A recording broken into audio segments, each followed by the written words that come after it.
How's it, guys? Welcome back to my channel, and for those of you who are new, a triple welcome to you. So we're doing 10 tips for starting a perfume collection, and this was requested on here and also over on Instagram. So if you're not following me on Instagram, guys, please head over there. I post a lot of other content there as well. I'll leave my details down below, guys, and these are just my personal tips that has been carrying me through my perfume journey. Still carrying me through. I'm still busy. I'm still on this journey.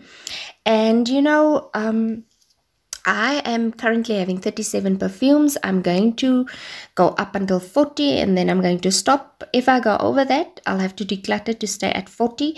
That is just, my personal decision. You can buy however many you want or can afford. It does not matter. Hopefully these tips will still be relevant and still be able to carry you through your journey. Yeah, guys, so I'm very excited to share these with you. And so let's get into the 10 tips that I have for you today. Okay, so tip number 1 I would give you is to test your perfumes, especially when you have access to, shops or stores that allow you to test perfumes. Always test your perfumes. I would not recommend you blind buying perfumes, especially when you're starting out your collection.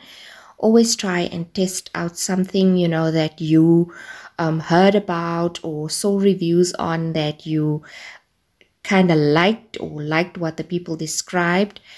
So always test out your perfumes in store if you can. Okay, so tip number 2, which actually would kind of go with tip number 1, especially when you're testing in store, is don't test too many perfumes at once. Try maybe up until 3 or maybe 4, especially when you're starting out. Because, your nose could get a little bit confused when you're spraying 12 perfumes in the store. And also, if you can, try and test them out on your skin. I'm not a fan of the paper strips because I feel like it's just different. It smells different on paper. It does not smell the same on your skin. So try and do it on your skin. That's why I'm saying maybe stick to 3 or 4 different ones, and then you can decide. So don't get your nose confused by spraying 12 or 15 perfumes at once in store when you're testing perfumes. Tip number 3 would be, if you cannot go into a store and test some perfumes, then I would advise you to go and buy a scent box. Buy a scent box or buy a discovery set. In South Africa currently, I buy my scent boxes at Fushini. And what is that? A scent box is, a box of maybe 15 to 20 samples that you get inside this box. It includes a voucher, so you can test out these samples over a period of time and you can decide, which one you like the most, and then you take that voucher to the store and you exchange it for a big bottle of perfume without any other extra costs involved. That's the one thing that you can do. So especially if you don't have access to a store and you can't go into a store, because now it is difficult to go and test perfumes in stores with everything that's going on still. So yeah, that's the third one that I would give you. Tip number 4 would be to try and get some samples, especially if you feel like, no, the scent box is a bit too expensive, I don't want to go that route, or it doesn't have all of the samples in that I would like to test out. Get yourself some samples. There are a lot of online shops that sell samples that you can buy. It's not expensive. And also you also get samples with things that you might purchase, especially magazines like the Cosmopolitan or some other lifestyle magazines. They love putting perfume samples into the magazine when you buy them. So try and get hold of some samples that you can test out. Tip number 5 would be to do your research, guys. This is very, very important one. Do your research. Try and watch as many reviews on different perfumes as possible, or especially the ones that you may be interested in. Go and read some reviews. There's a lot of websites where you can go and read some of people's reviews. This will also help you determine, what kind of scents or notes you gravitate towards, and that will make purchasing much easier in future. So do your research on your perfumes. Also, in terms of, the financial side, do your research in order to check, compare prices and things like that, so that you don't ending paying way more for a perfume than you could have when you just did a little bit of research. Tip number 6 that I would give you is to buy mini perfumes. Buy mini perfumes, especially if, maybe you finished a sample and you're not sure yet and you still would want to test it out. Then you can buy your mini perfume, because you will have a longer time to test out the perfume. Also, you can also buy mini perfumes if you don't get hold of samples. That's also a great way of testing out a perfume. And then also, just to have for reference as well in future. Okay, this smells like this. I would want to buy a bigger bottle in future, but I can't now. So at least I have this one to go back to as a reference to check, will I still like it in 3 or 4 months time? Would I still want to buy a big bottle of it? Because, people moods change. People's, sense of smell changes, and your palette evolves as you venture into your perfume journey. Just to mention an example, I had a case where I had a sample of a perfume which I hated. And then I think after like 3 or 4 or 5 months, when I smelled it again and I tested it again in a different season, I absolutely fell in love with it, and I actually bought myself a big bottle of that. So that is just one example that I wanted to mention. Tip number 7, guys, is be patient, especially when you are buying to use. Plan what you're going to buy and work out a financial plan, especially when you are on a budget, and be patient, guys. It took me about a year to collect 37 perfumes. Rome was not built in a day. It's a different story, when you are buying just to collect, or maybe just to have beautiful bottles. But I would think that there would have to go some patience and planning in that as well, because most of us, we are living on a certain budget. We're not millionaires out here. Maybe some of us are, I don't know, but try and be patient and plan your things, and don't expect, to build your collection in 3 months.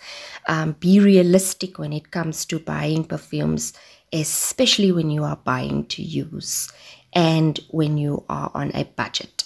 So in terms of when you are hunting for sales or bargains, sometimes you will have to wait for something to go on sale in order for you to buy it. So that would also require some patience as well, and discipline. That brings me to tip number 8, which is try buying perfumes that are on sale or get good deals, guys, especially when you are on a budget, and especially when you are buying to use. Do your research, compare prices, compare outlet prices, try and get the best deal as possible, because that's what I usually do. I tried to buy perfumes that is only on sale, and almost all of my perfumes were purchased that way. There's only one that I paid full price for, but I got caught up in the fact that it was discontinued, and I was so afraid it was going to disappear from the shelves, and I just went and I paid full price for it, and now it's on sale, and I feel like kicking myself. So I didn't, keep to my own rules, and yeah, I could have paid a little bit less for the perfume, but that just shows you to try and be patient, and also try and get your good deals, because you will get a good deal somehow, somewhere there is a better deal out there for you. You just have to put in the research towards that. Tip number 9 would be don't buy to own, buy what you love. And this is specifically relevant for collections that you are actually going to use the perfumes, not the other types of collections. This one specifically. Always buy what you love. Don't buy to own. And I'm guilty of this because there has been instances where I bought a perfume because it was such a great deal, and then I end up not using the perfume, not liking the perfume, and it's just sitting there looking pretty. So I actually wasted my money, I wasted my time, and now I have to put extra time in there to try and resell the perfume or give it away to somebody who would actually like it and love the perfume, to use the perfume. So always, always, always buy what you love. Don't buy to own just because it's a great deal or you just want to support somebody that's selling perfumes, yada, yada, yada. Last tip for today is plan what you are going to buy. And obviously we'll do this after you did your research on notes and you found out, what type of perfumes you actually gravitate towards. A great way of planning what you're going to buy is maybe drawing up a wish list and then maybe allocating a perfume, to each month or each second month or each third month or 2 perfumes per month, or however, your finances is. It will also help you to plan financially as well, because you will be able, maybe to save up some money to buy certain perfumes or set aside some money towards a perfume, which is obviously a great way in staying focused. The list will help you stay focused. It will help you not to unnecessarily deviate, from your list. Okay, you will end up maybe once or twice buying something ad hoc that might have been on a great deal, or you might have throughout your perfume journey you realize, okay, I would want that one as well. But the list will help you stay focused, and it will also help you, to plan your finances towards the perfumes that you would really love and would like to purchase. And obviously your list may change as well, as you go through your journey, but it's a great way of staying focused. So yes, guys, those are my 10 tips. Those are just the things, that I followed and that I learned as I went through my perfume journey. I'm sure I will learn a lot more. I'm sure there's a lot of great tips out there as well. So mention them down below if you have them. And yeah, that is it for today, guys. I hope you enjoyed this video. If you did, please give me a thumbs up. Please subscribe if you haven't already. Click that notification bell so that you know when I upload new videos. Thank you so much for all your support, all your love, and I will see you in the next one. Bye, guys.